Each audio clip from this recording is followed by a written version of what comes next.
তো বন্ধুরা আমরা খেতে বসে পড়েছি। সকালের মেনুতে কি কি আছে দেখো, এই দেখো, এই যে দেখাও একটু, শুকনো ঝাল দিয়ে কি গরম শুকনো ঝাল দিয়ে আলু মাখা করছি। আর এই থালায় দেখো এই যে ডিম ভাজা, সেই টেস্ট।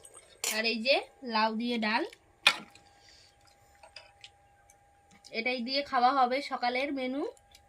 তো ভিডিওটা কেমন লাগলো বলো, ঠিক আছে? তো দেখো আলু মাখাটা এই যে মেখে নিচ্ছি। তো আলু মাখাটা এবার খেয়ে নিই।